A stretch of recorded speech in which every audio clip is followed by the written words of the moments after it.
Segundo aos Coríntios, capítulo 5. Deus abençoe Rosamira. Deus abençoe Renata Nunes. Pastora Daniele, Deus abençoe Pastor Marco Aurélio, nossos fiéis companheiros, queridos filhos. Deus abençoe. Deus abençoe irmã Hermínia Randal, parceira também dessa obra. Deus abençoe muito, viu? Ivani Santos, Deus abençoe a todos. Segundo aos Coríntios 5,15, é uma leitura mais para a gente justificar o que vamos falar aqui. Estamos no seminário Dúvidas e Polêmicas. Segundo aos Coríntios 5,15 a seguir. E ele morreu por todos, para que os que vivem não vivam mais para si, mas para aquele que por eles morreu e ressuscitou. Repetindo, e ele morreu por todos, para os que vivem não vivam mais para si, mas para aquele que por eles morreu e ressuscitou. Assim que daqui por diante, a ninguém conhecemos segundo a carne, e ainda que também tenhamos conhecido Cristo segundo a carne, contudo agora já o não conhecemos desse modo. Assim que se alguém está em Cristo, nova criatura é, as coisas velhas já passaram, eis que tudo se fez novo. Palavra de Deus. Senhor, nos abençoa nesse estudo, abre os olhos do nosso entendimento, nos dá pureza, nos dá corações abertos, sinceros, nos dá, Senhor, a graça da unção do Santo. Em nome de Jesus, te pedimos e oramos. Quantos concordam, diga amém, tome assento. Hoje nós vamos falar de um tema polêmico. E quero que você abra o seu entendimento para aquilo que você, tendo as informações, vá discernir, colocando Deus no seu coração, ok? A origem da árvore de Natal na Bíblia, cristã ou idólatra? Deve o cristão ter árvore de Natal na sua casa? É polêmica. Então nós vamos ver algumas coisas a respeito disso, porque nós estamos no mês de dezembro. A origem da árvore de Natal é muito mais antiga do que se imagina. Se levarmos em consideração certos versículos na Bíblia, que mencionam alguns costumes dos povos antigos, vamos identificar vestígios dela num passado bem distante. Seria a árvore de Natal um objeto cristão bíblico, pagão, idólatra, ou mero enfeite da época?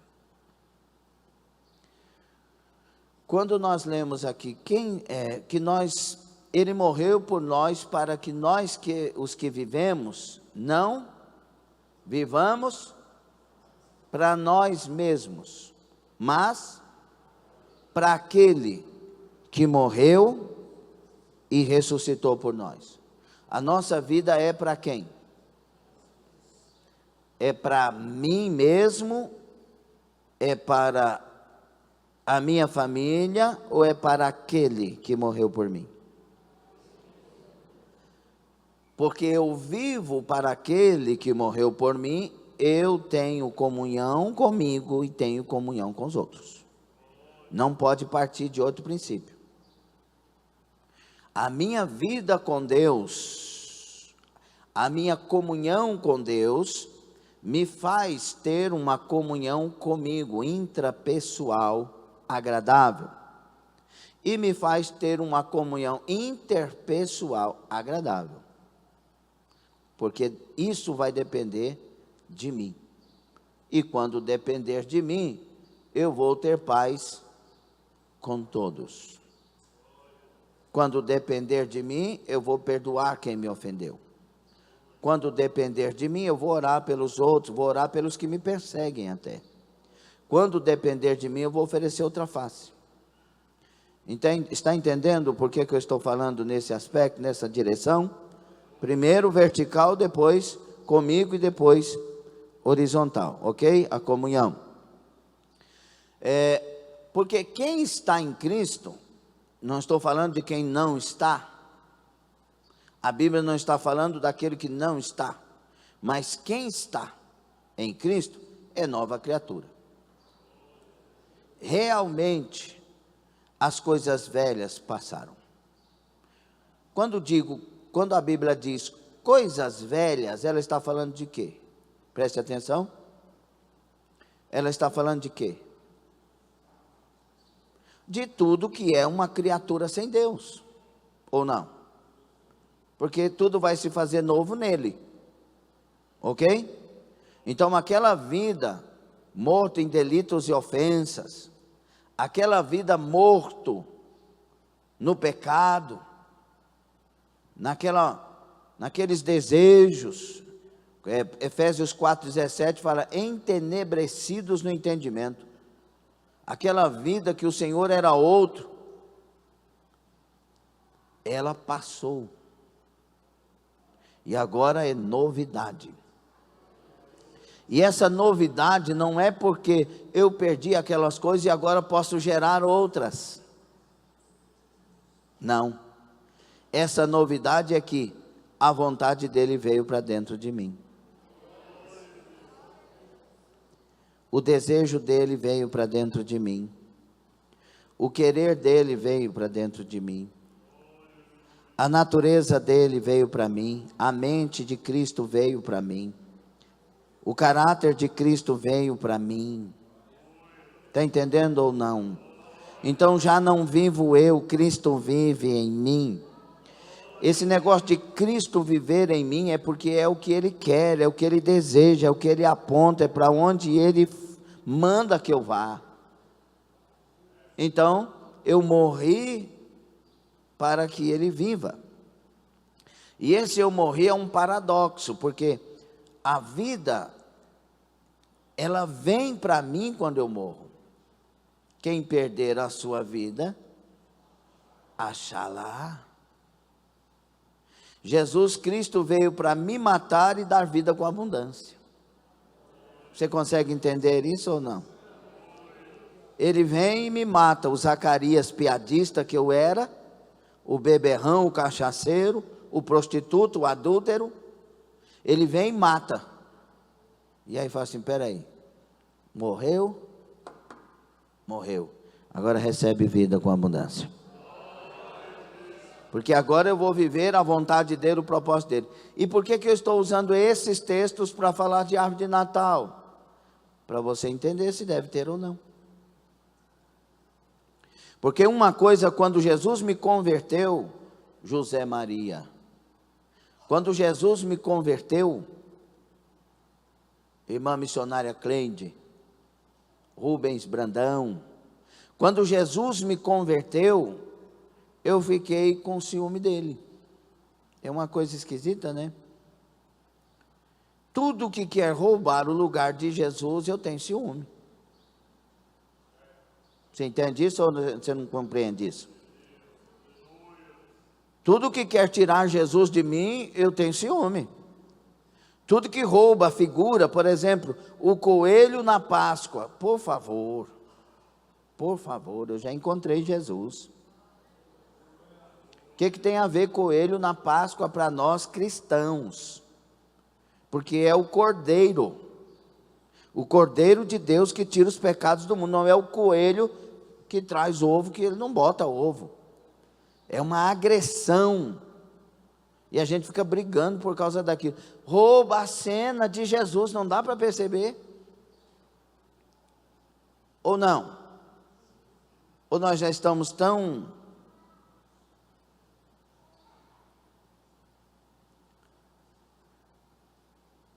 A origem da árvore de Natal na antiguidade. É possível que a origem mais remota da árvore de Natal tenha se dado com a morte de Tamuz, um antigo jovem da Mesopotâmia, que era filho descendente de Nimrod, o mesmo mencionado na Bíblia em Gênesis 10, DCM 10, 8 e 9.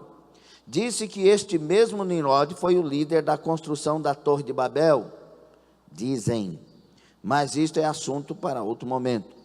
Se for isso mesmo, então estamos falando por volta de 1950 da criação, que corresponde a 1944 antes de Cristo. Olha o que está escrito 10, 8 e 9 de Gênesis. E Cuc se gerou a Nimrod, este começou a ser poderoso na terra, e este foi poderoso caçador diante da face do Senhor, por isso se diz como Nimrod, poderoso caçador diante do Senhor. Então ali começa a questão de Nimrod. Tamuz, na antiga civilização sumérica, era tido como deus da vegetação. A Suméria é mencionada na Bíblia como Sinar, Gênesis 10, 10, 11, 2. Segundo algumas lendas, Tamuz teria sido morto num bosque por um javali, e no local onde ele morreu teria nascido uma árvore, que acredita-se ser um pinheiro. Entre os sumérios levantou-se uma história sem H, com E, de que ele havia ressuscitado. Enquanto a época de seca das plantas marcava a sua morte, a primavera, por outro lado, indicava a sua ressurreição. Por isso, na época de inverno, pinheiros eram cortados e levados para dentro das casas para preservar-lhes o verde. As mulheres então choravam por Tamuz, a fim de trazê-lo de volta à vida, isto é, até o tempo da renovação das plantas. Assim ele passou a ser considerado o deus da vegetação, a agricultura. Quando nós olhamos lá para trás e vemos estas coisas acontecendo, você vai ver Deus ingressando na história e começando a proibir essas coisas. Tamuz também era relatado na Bíblia, no livro do profeta Ezequiel, capítulo 8, versículo 14. Olha o que diz: então me levou à porta da entrada da casa do Eterno, que dava ao norte, e eis que haviam mulheres que clamavam por Tamuz. E ele me disse: vê isto, ó filho do homem, verás ainda abominações piores do que esta. Então, já temos a menção na Bíblia. O comentário bíblico de Champlin, que é um dos comentários que temos que ter cautela para ler, mas é uma das riquezas que temos para consultas. Os comentários de Champlin no Antigo e no Novo Testamento, eles são muito bons, mas tem que ler com cautela, porque o Champlin é universalista e etc. E um pouco espiritualista também, mas tem que saber ler, mas são riquezas que nós podemos ter na nossa biblioteca, tomando esse cuidado. Nesse comentário nos informa que, segundo as lendas, a cada ano Tamuz morria quando as plantas não resistiam ao frio do inverno. Sua morte, então, era amargamente lamentada, por isso Ezequiel tem uma visão daquelas mulheres chorando pela morte desse Tamuz. Outra parte da lenda diz que o grande dilúvio das lágrimas de seus devotos o trazia de volta. Essas lágrimas é que traziam ele de volta, como as chuvas da primavera. O culto a Tamuz, embora começasse na Babilônia, proliferou no Oriente. Por isso, até as mulheres de Judá estavam envolvidas nele. Então, é um pouco da história, da introdução lá na antiguidade sobre árvores. A idolatria com o uso de árvores na Bíblia.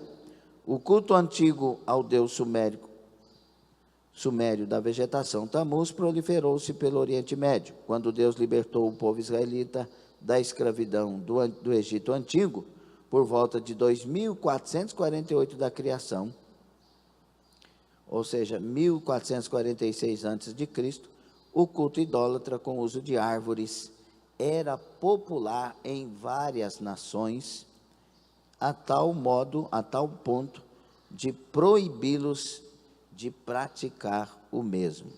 Vamos lá para a gente ver na Bíblia isso? Deuteronômio 16, 21. Eu tenho que descansar. Vamos lá. O que está escrito, igreja? 1, 2, 3.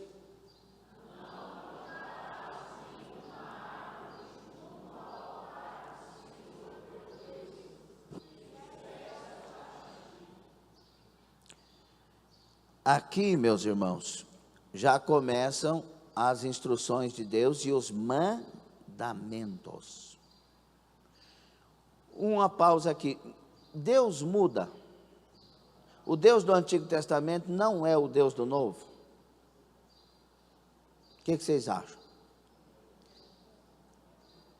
A Bíblia diz em Malaquias, não sei se é 3, 6 e 7, diz, eu sou Deus e não mudo. Hebreus 13, 8 diz, Jesus é o mesmo ontem, hoje e o será eternamente. Deus é e outras partes, eu sou Deus e não mudo, Deus falou isso muitas vezes. Como que é esse negócio do Deus do Antigo e o Deus do Novo? No Antigo Testamento, eu leio para conhecer o que está no coração e na mente de Deus. O Antigo Testamento eu leio para conhecer o que Deus aprova e o que Deus desaprova. E no Novo Testamento, eu leio sobre um Deus que me perdoa os pecados, que tem graça para a minha vida. E quando Ele me dá essa graça, eu vivo a vontade dEle.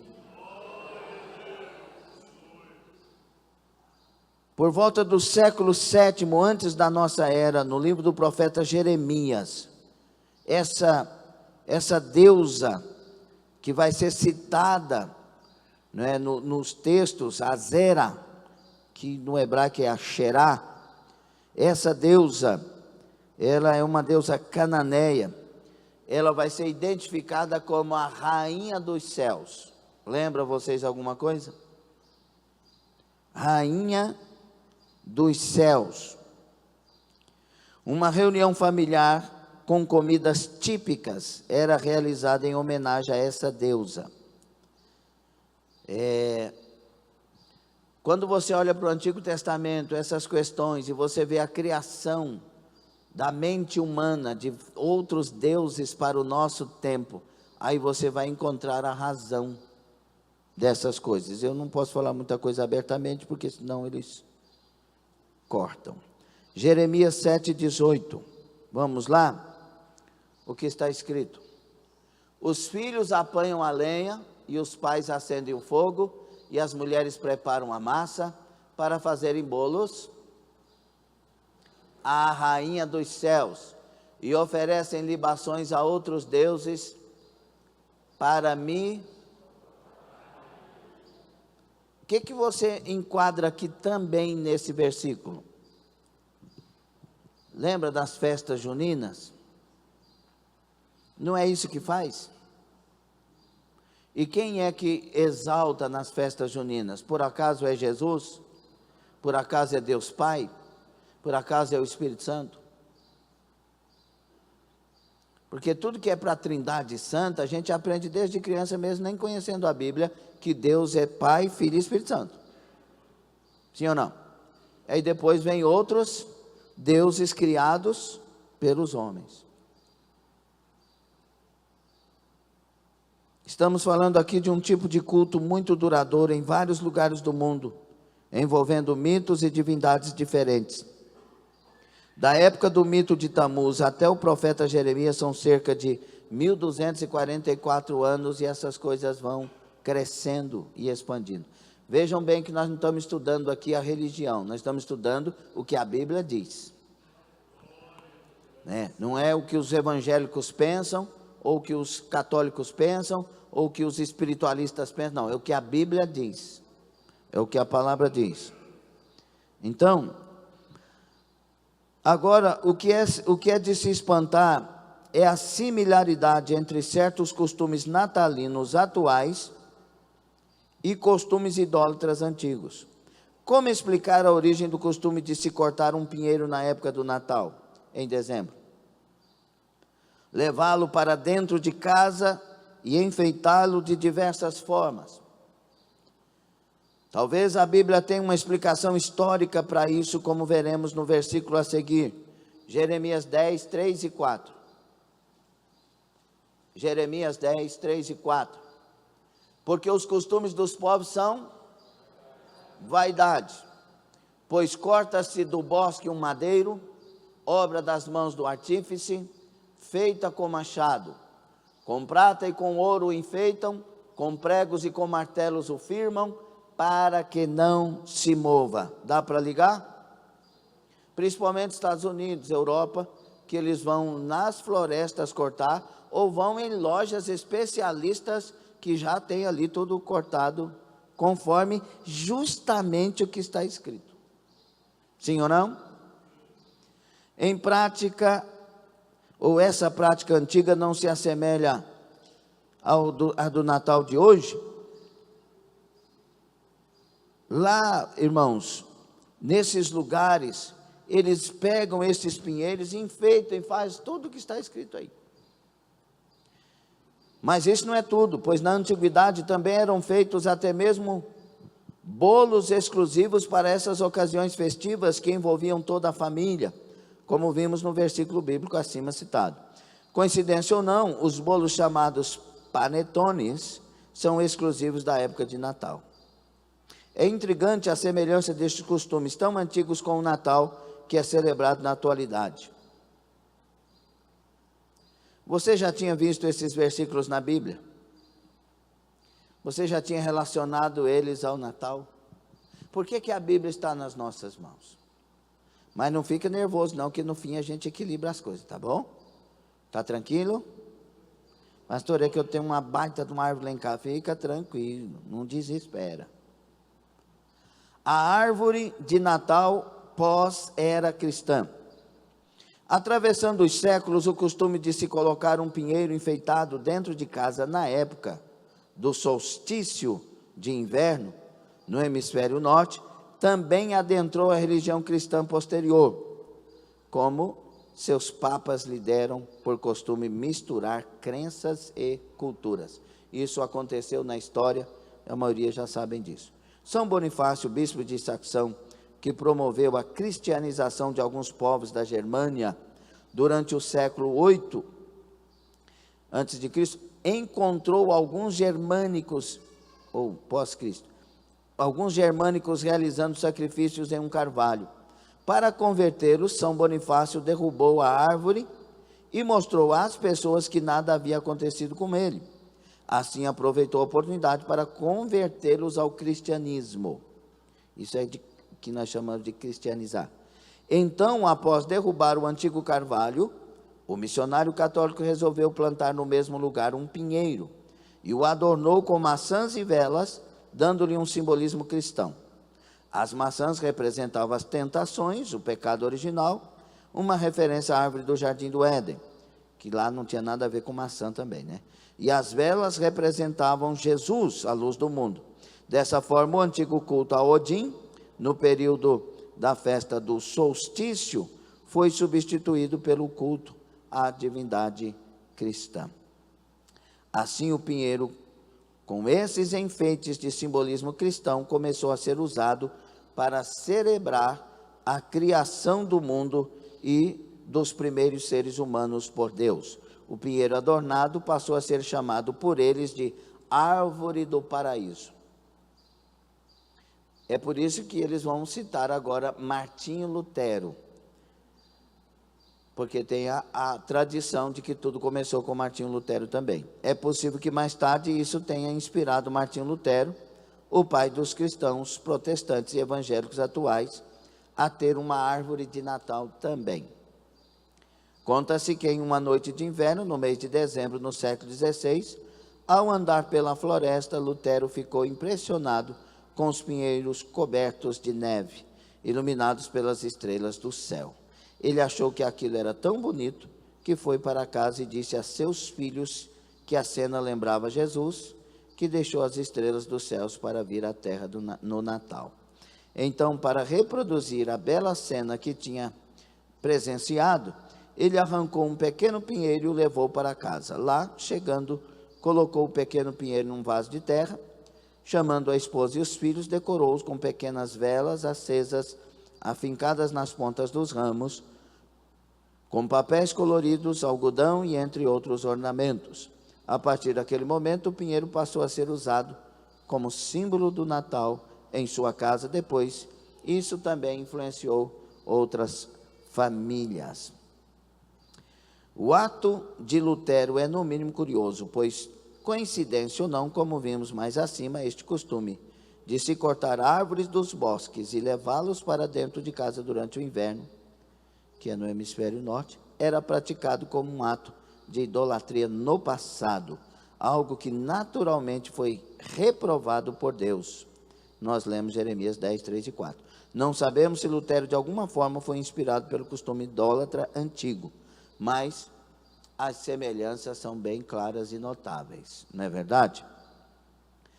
E aí, quando nós olhamos por estas passagens e outras passagens que estão no Antigo Testamento, é bom ler Jeremias 10 completo, algumas passagens em Isaías também, nós percebemos que Deus nunca quis dividir a sua glória com nada.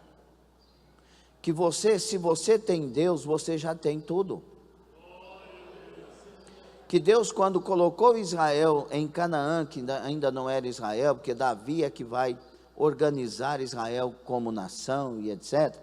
Mas quando Deus coloca esse povo que vai ser Israel, os hebreus, dentro de Canaã, ele diz: não pegue o costume das nações, não se envolva com as nações, não faça, elimine todo o povo deste lugar, tira todos, não tenha acordos.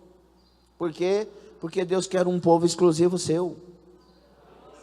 Ele quer um povo que viva para a glória dele. Ele quer um povo que não inventa história. Se você tem que abrir a boca para estar feliz com alguma coisa, primeiro abra a boca para adorar aquele que nos dá todas as coisas.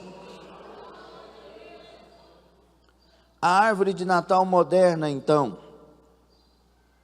A origem da árvore de Natal moderna é alvo de controvérsia.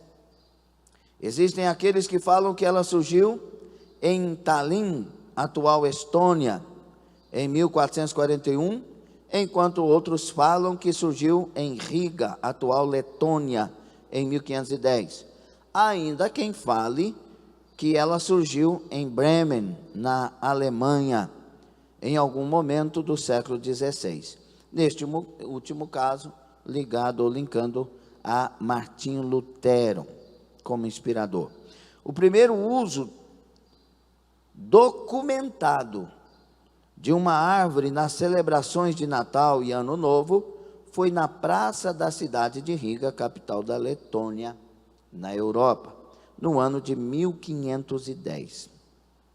Nessa praça existe uma placa dizendo que aquela foi a primeira árvore de Ano Novo. A frase está traduzida ali em 8 idiomas. Outro registro é de uma pintura da Alemanha, o país de Lutero, em 1521, que mostra uma árvore sendo levada pelas ruas com um homem montado num cavalo atrás dela. O homem está vestido como um bispo, possivelmente representando o São Nicolau, santo que relacionado é ao Papai Noel, ou mesmo representado por Lutero. Há ainda um registro de uma pequena árvore natalina em Bremen, na Alemanha, em 1570. Ela era descrita como uma árvore decorada com maçãs, nozes, tâmaras, pretzels, que são pães, aqueles que lá na Alemanha, na Europa, tem muito pães como um nó, e flores de papel, que era exibida numa casa aliança, que era ponto de encontro de uma sociedade de homens de negócio da cidade. Então, esses são relatos oficiais e históricos. No final, eu vou dar a bibliografia também. As árvores natalinas modernas foram inseridas no interior das residências europeias ao longo do século XVI e eram decoradas com maçãs e nozes, bem diferente hoje, né?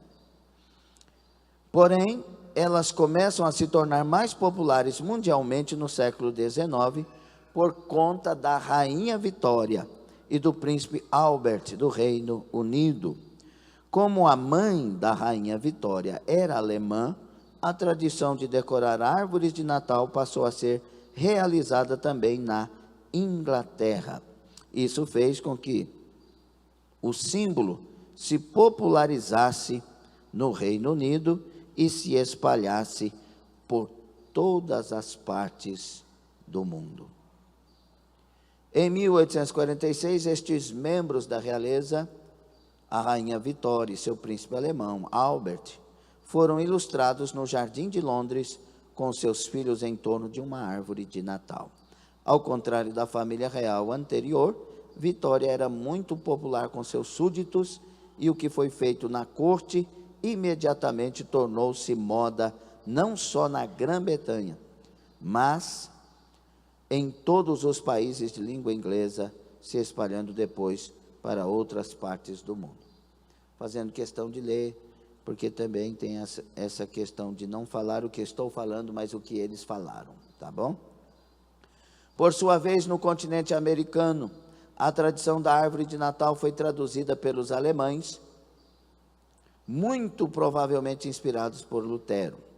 No Brasil, talvez o costume tenha vindo dos americanos, ou mesmo de seus colonizadores portugueses, visto que na altura do século XVI, época da descoberta do Brasil, já havia se popularizado na Europa o costume de enfeitar uma árvore de Natal. É possível, porém, que até os romanos antigos tivessem o hábito de enfeitar árvores nesta época do ano. Isso certamente influenciou o cristianismo quando se tornou a religião oficial do Império no século IV. Aquela questão lá do Constantino, da sua mãe, etc., que ele foi uma farsa, né, querendo que todo mundo fosse cristão, porque ele queria ter domínio numa questão política, né? Mas a Helena, né, que era a mamãe dele, ela foi um canal de preservar muitas coisas hoje em Jerusalém que estão preservados, e isso Deus coopera para o bem. Direto ou indiretamente, irmãos, outra coisa aqui importante. Até essa altura era celebrado o nascimento do Deus Sol invicto, nos festivais de fim de ano, que era 25 de dezembro, além da Saturnália, que celebrava Saturno. Por isso que eles vão pegar essas datas e colocar o Natal, vai inserir o Natal, e eu vou citar isso aqui mais na frente. Direto ou indiretamente, parece que estas celebrações anuais foram herdadas no antigo culto a Tamuz, porque era celebrado em práticas similares e acontecia nesta época, na mesma época. E já que Roma absorvia as culturas e crenças de outras nações, é essa uma possibilidade não distante. Então, mediante todas essas informações, nós ficamos com a seguinte indagação: podemos tomar elementos que tiveram origens idólatras e identificá-los com o Messias ou com as coisas de Deus? O que as Escrituras Sagradas dizem a respeito disso para nós hoje? Até a essa altura, o que você pensa? O que está aí na sua cabeça? Porque a maneira que eu falo, às vezes eu expresso mais a verdade que eu interpreto. Mas você tem a sua cabeça. Você tem a sua cabeça, você tem que pensar com ela, e não com a minha. Mas deve receber as informações e, a partir delas, tomar suas decisões. Esses são os parâmetros. Há quem não goste da celebração do Natal devido ele, de fato, ter se originado em uma série de práticas e histórias idólatras. Histórias com H e histórias com E. Com H, história verdadeira. Com E, contos, para entender melhor. Na Bíblia, Deus proibiu ao seu povo Israel imitar os costumes das nações antigas, bem como proibiu cobiçar os bens materiais utilizados nos cultos. Deus dizia que era anátema, né? Inclusive. Deuteronômio 7, 25 e 26. Vamos ler? Deuteronômio 7, 25 e 26. Pode colocar. As imagens de escultura de seus deuses queimarás a fogo. A prata e o ouro que estão sobre elas não cobiçarás, nem os tomarás para ti, para que não te enlaces nele, pois a abominação é ao Senhor teu Deus. Não porás, pois, a abominação em tua casa, para que não sejas, o que é anátema? Amaldiçoado, assim como ela. De todo a detestarás e de todo a abominarás, porque anátema é. Deus está mandando detestar essas coisas. Por que detestá-las? É bonitinho, é lindinho, brilha. Mas, querendo ou não, está roubando alguma coisa de Deus. Essa é a minha interpretação. Porque, imagine, vamos lá, vamos preparar a árvore, e o anjo que põe lá em cima, e o Nicolau que põe daqui, e a bolinha de não sei o que, e Jesus. Existe Papai Noel? Por que a gente ilude as nossas crianças? Por que a gente não fala do Jesus que é o presenteador? Olha, Jesus, Ele é o papai de todos nós. Eles inventaram uma história, e o que você pensa que é de Papai Noel, na verdade é de Jesus, que Ele que nos dá. Ele é o galardoador, Ele é o presenteador. Mas ensinar numa linguagem que não seja traumatizante. Menino, Papai Noel é do demônio. Não, não é assim. Explicar. Entendam que os membros de seitas e os membros que cooperam com a obra do diabo, eles têm muito mais paciência e sabedoria às vezes, para doutrinar. Então, tenhamos a mesma paciência e sabedoria, só que, não, a mesma paciência e sabedoria em Deus, para trazer aos nossos filhos a revelação de tudo isso. Concorda ou não?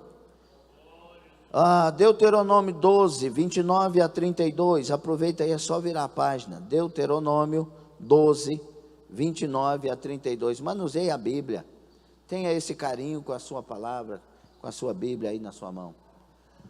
Quando o Senhor teu Deus desarraigar diante de ti as nações, aonde vais a possuí-las, e as possuíres e habitares na sua terra, guarda-te que não te enlaces seguindo-as, depois que forem destruídas de diante de ti.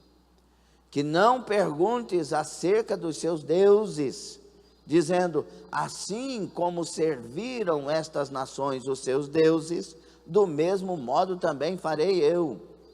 Está condenando o quê? Fazer as mesmas coisas. Assim não farás ao Senhor teu Deus, porque tudo que é abominável ao Senhor, e que Ele odeia, Deus odeia, nunca existirá um amor verdadeiro se não tiver um ódio. Sabia disso?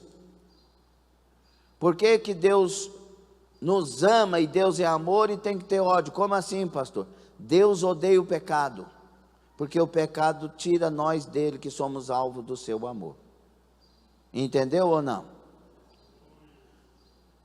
E que ele odeia, fizeram eles a seus deuses, pois até seus filhos e suas filhas queimaram no fogo aos seus deuses. Tudo o que eu te ordeno, observarás para fazer, nada lhe acrescentarás, nem diminuirás. Olha que severidade. Eu quero que cumpra na risca. Esse Deus mudou. Eu tenho que suavizar isso. Olha o que está escrito, Levítico 18:30. Levítico 18:30. Portanto, guardareis o meu mandamento, não fazendo nenhuma das práticas abomináveis que se fizeram antes de vós, e não vos contamineis com elas. Eu sou o Senhor vosso Deus. Levítico 20:23. Entre outras passagens, irmãos. E não andeis nos costumes das nações que eu expus de diante de vós, porque fizeram todas estas coisas. Portanto, fui enfadado deles. Amém. Naturalmente, até pessoas não israelitas tementes ao eterno Deus podem considerar essas orientações do Criador para a própria vida. Exemplos dessas pessoas na Bíblia, que já buscavam ao eterno Deus, tendo certa ligação com o povo de Israel, são o etíope mencionado em Atos 8:27, o centurião Cornélio de Atos 10:22, Lídia de Atos 16:12-14, além de Ruth, que abertamente declarou abandonar os seus deuses para seguir ao Deus de sua sogra. Quem era a sogra de Ruth? Israelita, e fazer parte de seu povo. Ruth 1:15-16. E Raabe, que anteriormente já havia feito o mesmo que Ruth em Josué 6:25. Portanto, considerando isso, não seria errado misturar e promover as coisas divinas com as dos ídolos? Pois Deus deu ao seu povo sua própria cultura e seus próprios costumes. Deus falou para a gente fazer árvore. Olhe, quando chegar, faça a árvore assim, assim. Falou. Mas Deus falou para não fazermos o que as culturas fazem? Reflito. Concluindo, é pecado ter uma árvore de Natal em casa ou não? Não responda. Só fica pensando. Só responde no final. Está proibido de responder. Não faz assim nem assim. Embora realmente tenham sido práticas baseadas em crenças idólatras muito antigas, que tenham dado origem à árvore de Natal, hoje em dia, porém, talvez ninguém enfeite uma árvore natalina em casa com intenção de homenagear deuses ou ídolos. Na verdade, ela se tornou mero enfeite da época, ou mero enfeite de época. E a grande maioria das pessoas nem sequer sabe, tampouco se perguntam qual a origem deste costume. As religiões antigas, de fato, moldaram muitas coisas da nossa sociedade atual. Talvez tudo que tenha restado hoje foi a crença na famosa, que eles chamam, magia do Natal. E olha o nome, Tudo que vai falar de Natal tem que ter a magia. Quem sabe o que é magia? O que é magia? O que a bruxa faz?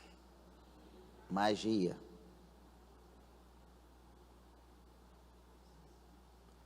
Eles agora, ao invés de falar só do espírito do Natal que suavizaria, não, a maioria agora fala a magia do Natal, que é abordada em alguns filmes com essa temática. Em suma, a própria época em si desperta bons sentimentos em várias pessoas que se dedicariam ou dedicam a fazer o bem. Dessa forma, os bons sentimentos e ações que geralmente vêm aos nossos corações, às nossas mentes, vêm à tona nessa época, são creditados a uma coisa inanimada, enquanto outros acreditam a Jesus, mesmo sendo uma mentira tal data do seu nascimento, que a gente sabe que Jesus não nasceu no dia 25 de dezembro. Muito provavelmente nasceu, duas linhas que eu me paro diante delas, que é, se ele nasceu em torno de setembro, outubro, pelos cálculos que se faz e etc., ou abril, e principalmente 1º de abril, por isso eles falam que 1º de abril é o dia da mentira, mas é o dia que teria nascido a verdade, que é Jesus Cristo. Qual, então, a origem do Natal? Não, vamos fechar aqui primeiro. A maioria das pessoas nem sequer tem conhecimento das práticas idólatras e das divindades que deram origem aos costumes natalinos. Então, durante este evento que acontece no mês de dezembro, que é o Natal, algumas pessoas que a gente ouve dizem assim: se nós formos paganizar tudo, nós não podemos fazer nada, porque a maioria das coisas que nós temos são de origem pagã, inclusive o nome dos nossos meses, né? Tem os nossos, principalmente questão de deuses, né? Cada nome de deuses, o que mais? Os dias das semanas, né? E principalmente lá quando você fala do sábado, né? Não, Sunday, Monday, Tuesday, Wednesday, como é que é? Saturday. O que é Saturday? Saturno. E aí vem um punhado de coisas, de nome de deuses, etc. Né? Que mais? Aniversário. O aniversário é de costume pagão também. Que mais? Alguns eventos que a gente faz que é costume pagão. Só que, para mim, irmãos, uma coisa é você, quando não depende de você, e quando depende de você. Não depende de você as questões de comemorar aniversário, todo mundo comemora, etc. E é bom que a gente comemora mesmo. E se eles inventaram, que bom que inventaram, porque a gente tem que comemorar a vida. Ok? Por que Jesus não deixou claro o dia que ele nasceu? Porque já faz não idolatria no dia 25 de dezembro, e se soubesse direitinho, né? Jesus não quer idolatria com dias, com semanas, com meses. Ele quer ser o Deus da nossa vida e comemorado todos os dias. Ele quer ser amado todos os dias e ele quer ser lembrado todos os dias. Agora, com relação à árvore, eu que escolho fazer ou não. Sim ou não? Aí é diferente. Aí eu interpreto que, quando depender de mim, eu vou fazer aquilo que eu creio que glorifica a Deus. Agora você é que vai escolher. Eu não vou te proibir a nada, porque na verdade nós somos livres para fazer tudo. Agora a sua consciência cristã deve te conduzir. Mas vamos prosseguir. Qual a origem do Natal cristão? Eu fiz essa anotação só para você também ficar inteirado sobre isso, mas nós estamos falando mais da árvore. Para quem não sabe, a festa do Natal só se tornou cristã por volta do ano 350 depois de Cristo, século IV, sobre a determinação do Papa Júlio I, 337-352. Mais tarde, o Natal foi declarado feriado nacional pelo imperador Justiniano, em 1529. Logo, essa festa que se celebra hoje no cristianismo não foi prática dos discípulos de Jesus. Nenhum deles. Acontece que antes do ano 350, já existia uma festa que celebrava o nascimento de uma certa divindade no dia 25 de dezembro, que era o famoso Deus Sol Invicto. Soldados romanos também serviam, ou Mitra. Além disso, também existia a Saturnália, que eram férias de inverno, uma festa em homenagem ao deus romano Saturno, Saturday, lembra? Saturday, o deus da agricultura. Esta era comemorada no dia 21 a 25 de dezembro, aproximadamente. Por volta dos anos 350 a 351, decreto papal determinou a substituição da veneração ao Deus Sol pela data em que teria nascido Jesus Cristo, segundo a interpretação deles, que não existe isso, é um absurdo, Jesus ter nascido em 25 de dezembro. Devido a vários fatores, podemos falar isso em outro estudo. Assim, Júlio I decretou 25 de dezembro como dia da comemoração do nascimento de Jesus. Logo, o nascimento do Deus Sol invicto foi ressignificado pela Igreja Católica entre o século III e IV para estimular a conversão dos povos pagãos sob o domínio do Império Romano, e então passou a comemorar o nascimento de Jesus. Pastor, eu devo ou não comemorar o nascimento de Jesus? Todo dia. Todo dia. Dia 25 também? Todo dia. 25 também. Só que sabendo que não foi esse dia que ele nasceu. Ok? E Jesus, na verdade, irmãos, nós temos que deixar que ele nasça toda manhã de novo no nosso coração para nos dominar. Talvez isso explique porque os artistas pintam a gravura de um sol em volta da cabeça de Jesus e de outros personagens bíblicos, se você olhar pelos quadros antigos. O que o povo de Deus deve fazer, afinal de contas? É a pergunta. Você já sabe? Você tem uma árvore lá? Não fala.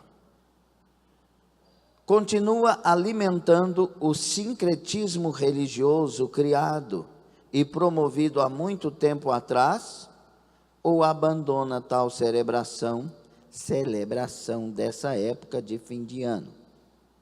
Se optar por abandonar, o que se faria numa época festiva como esta no mundo todo? E aí? Na verdade, e infelizmente, poucos crentes dentre os do cristianismo se atentam para as celebrações que o próprio Jesus participava, por ser um israelita, pois sua religião raramente lhes ensina a respeito delas. Interessante, né? Porque Jesus, ele era judeu, sim ou não? E a salvação vem dos judeus.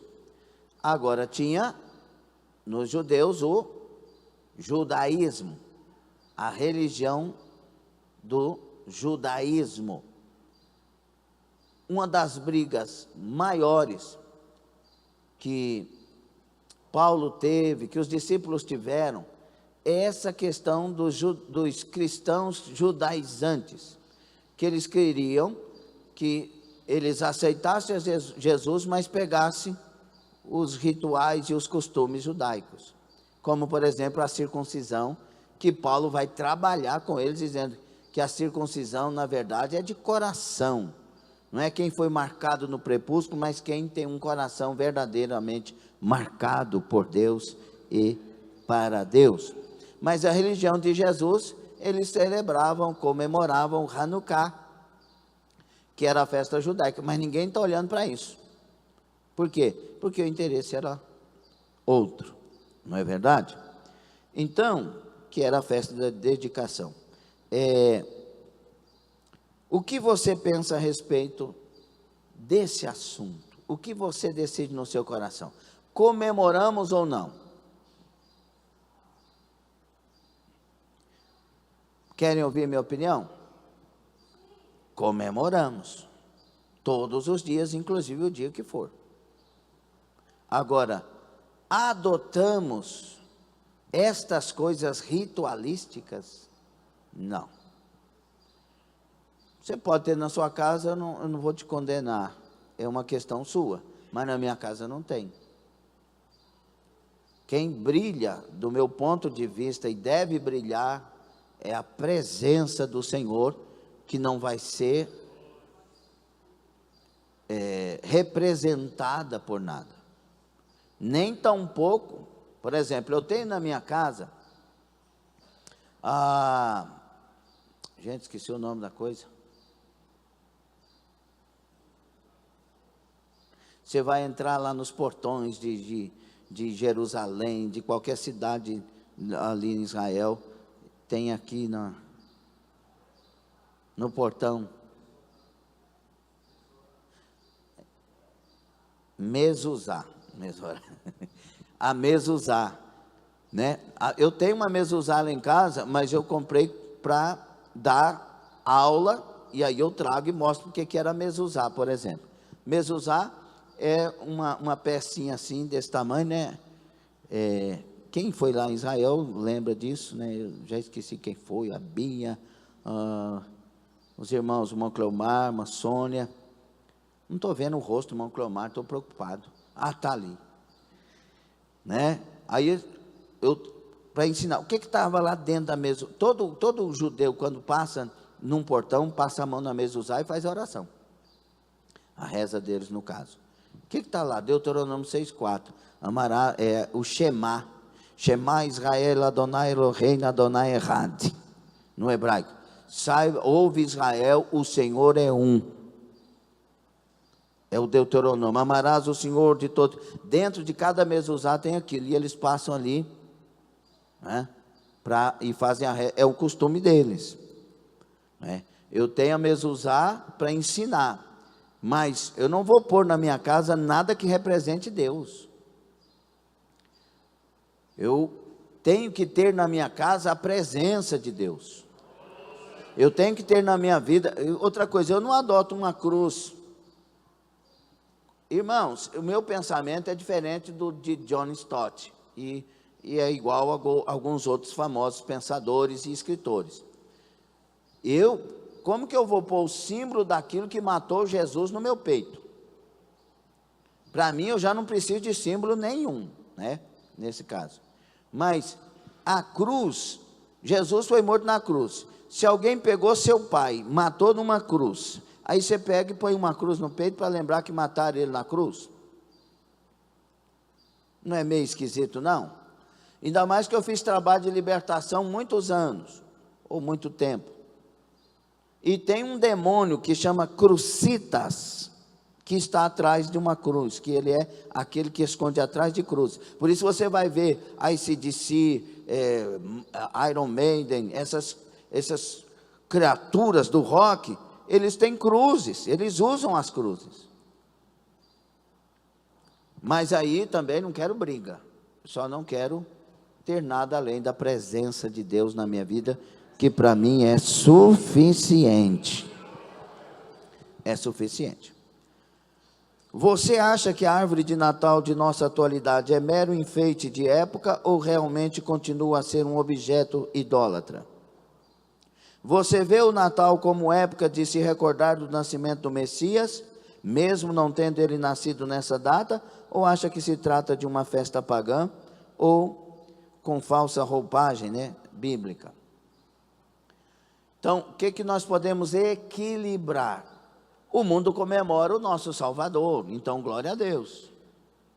Comemora todo dia e comemora também a salvação.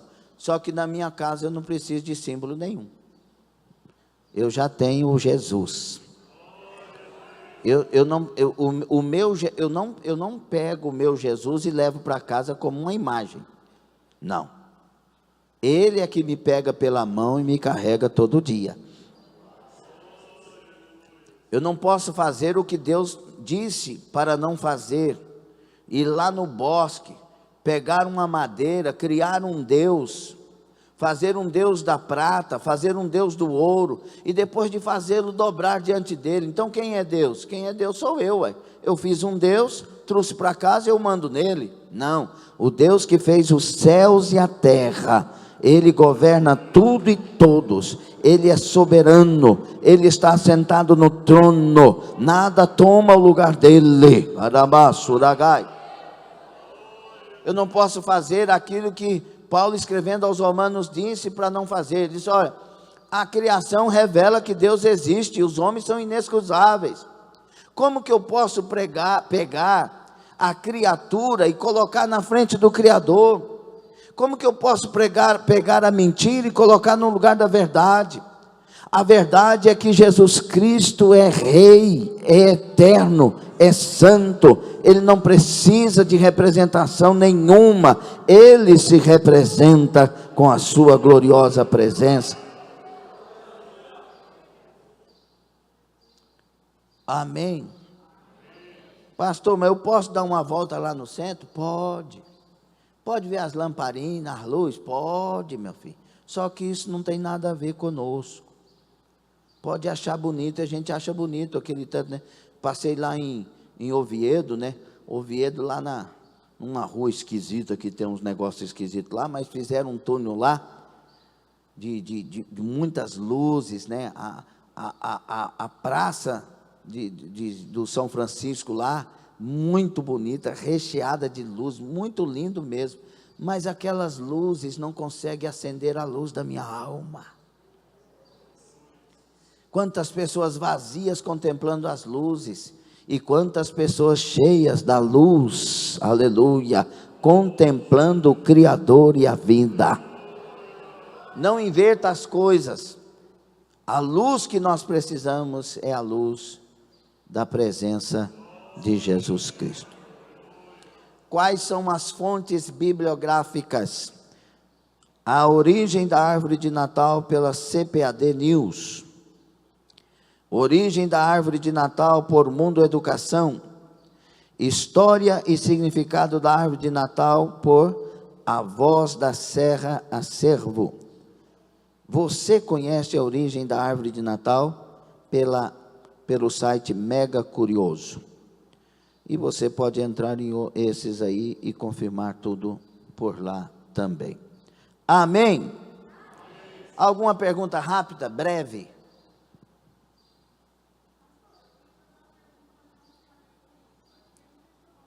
Mas tem que ser a ver com a matéria, mas só a senhora. Ninguém vai perguntar nada fora da matéria. Pronto, pode perguntar. Não fala do Papa.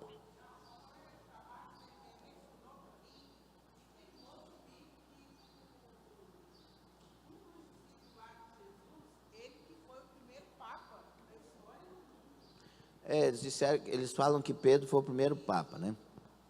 Só que Pedro era casado, né, irmão? Tem muita coisa em contradição, além da figura de Pedro. Pedro era casado, que ele tinha uma sogra, Jesus curou a sogra dele, né?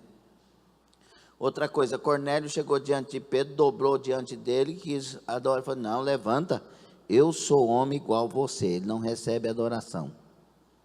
Outra coisa, o líder da igreja cristã da época não era Pedro. Pedro recebeu autoridade para abrir e fechar portas, tanto da fé para os judeus, quanto ele vai fazer isso na casa de Cornélio. As chaves dos céus era essa questão. Quem era líder da igreja no capítulo 15 de Atos? Tiago. Tiago era o líder da igreja. Se tivesse de chamar de Papa, seria Tiago. Mas não existe esse negócio. Inclusive, a igreja sempre foi essa igreja. Ela vai começar a declinar, eu já dei esse estudo aqui, com imar de escultura, com vela, depois de alguns séculos à frente. A igreja original é a igreja de Jesus Cristo. Mas não temos nada contra ninguém, só queremos que todos convertam e que todos alcancem o céu. Que as pessoas fiquem nas igrejas deles, mas que se convertam, que vivam a palavra de Deus e que consigam encontrar o Salvador e sejam salvos em nome de Jesus. Não temos concorrência e nem queremos números, nós queremos servir o Senhor e queremos pregar o Evangelho. Amém? Vamos ficar sobre os pés. Alguma pergunta rápida? Maciel, meu amigo. Glória a Deus. Meus irmãos, da paz do Senhor Jesus, vou fazer uma pergunta que eu creio que muitos aqui gostariam de fazer. Misericórdia. Mas eu acho que está sem coragem. Quem tem árvore de Natal em casa e é fiel a Jesus, vai para o céu ou não? Eu vou fazer a pergunta. Se é fiel a Jesus, por que tem árvore, né? Mas vamos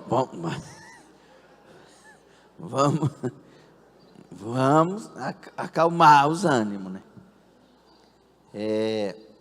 Irmãos, é aquilo que eu falei no início, não vou julgar ninguém, certo? Mas se eu amo Jesus com aquele amor que Ele... Eu não quero julgar ninguém, vou falar de novo, porque tem gente, tem amigos que fazem, que tem, então não é esse caso.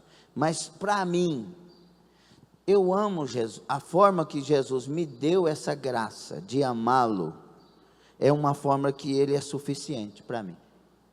Ter Ele para mim, já tenho tudo, eu não preciso de inventar história. E eu fico achando ruim quando alguém põe um velhinho gordo, que tira, que rouba de Jesus alguma coisa. Às vezes muito, às vezes pouco, mas rouba a atenção de Jesus. Você vai na época de Natal, a mente de muitos na época de Natal é um velhinho vestido de vermelho. Não é Jesus. É fato ou sim ou não? Sim ou não? Então, você vai pensar Natal, você já pensa na árvore, pensa na cinza, pensa não sei o quê. Onde está Jesus no nosso imaginário?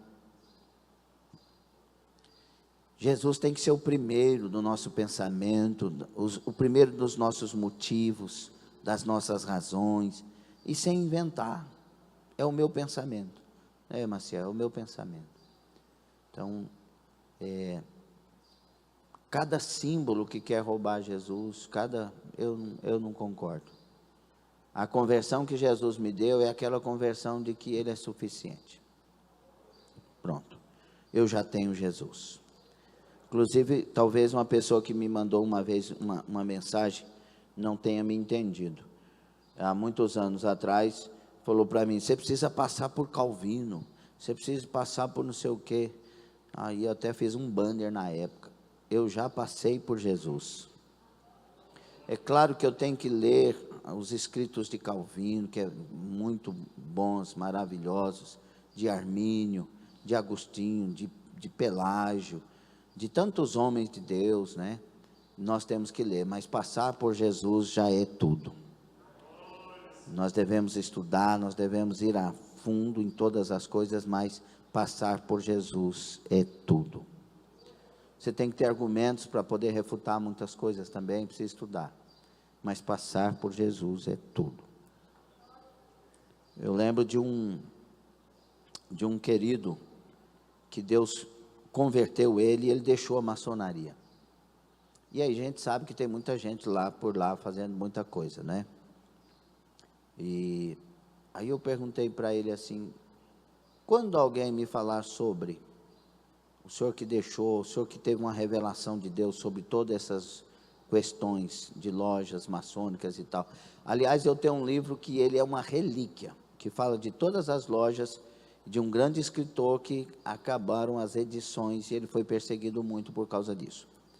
Mas eu tenho, graças a Deus, o livro. Falei, quando me perguntaram qual que é o argumento melhor, eu ainda era novo convertido, que eu posso dar a estes que são dessas lojas, etc. Ele disse, só diga que Cristo é suficiente. Pronto. E eu aprendi isso desde a conversão. Cristo é suficiente. Pronto. Amém? Tem alguém que quer ter coragem de fazer outra pergunta?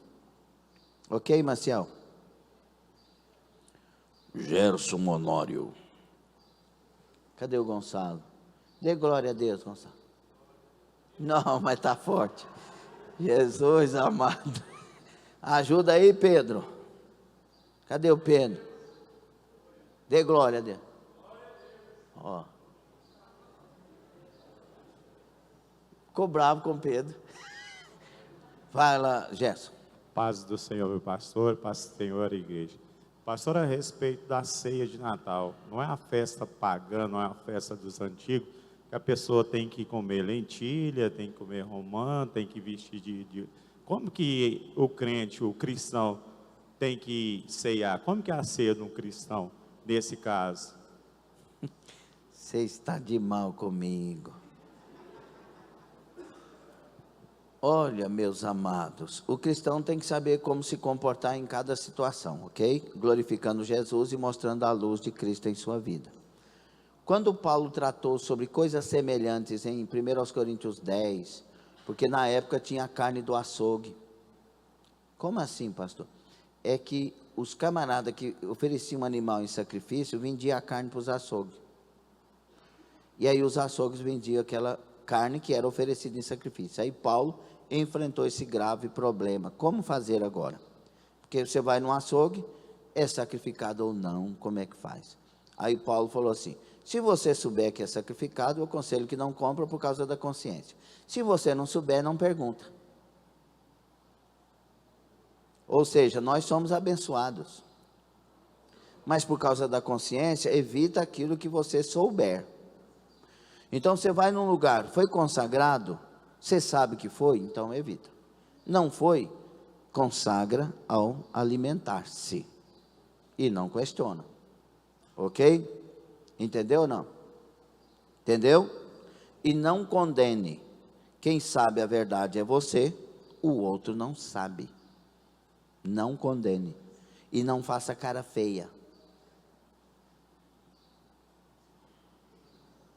Sangue de Jesus te repreenda, Satanás.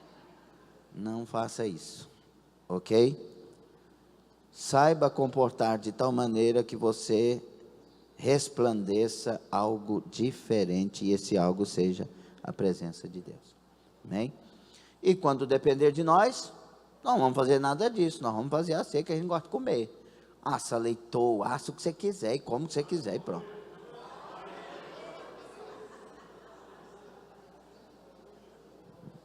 Pelo amor de Deus, eu não vi aquele menino dar glória a Deus até agora.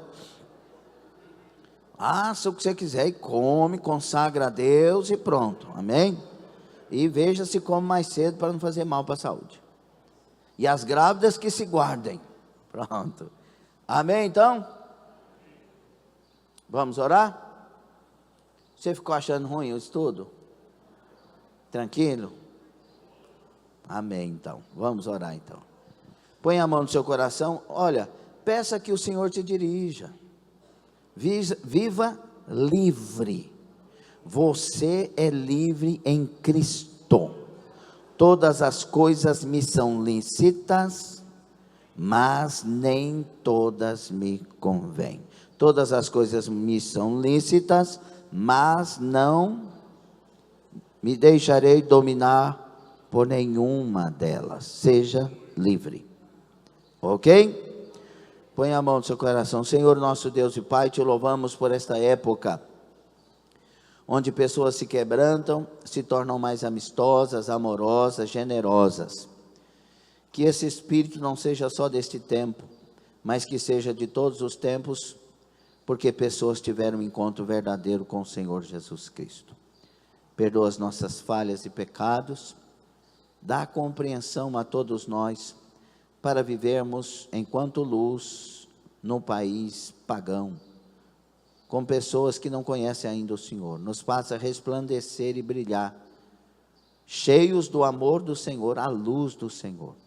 Nos ajuda nos comportamentos, para que sejamos pessoas que tragam a salvação do Senhor como canais para aqueles que não conhecem. Ajuda cada um a brilhar nas suas famílias nesse final de ano, Senhor. Ajuda cada um a mostrar o amor do Senhor e dê sabedoria nos comportamentos. Abençoa cada um repreendendo todo o mal. Toda e qualquer herança de sacrifícios, de oferendas, de idolatrias, não tenha poder sobre nossas vidas. Sejamos lavados no teu sangue, purificados e revestidos do teu Espírito, fortalecidos em graça, com toda a armadura do Senhor. Vivamos neste mundo até a volta do Senhor, fiéis. Assim, se com todos é a nossa oração. Em nome de Jesus. Amém.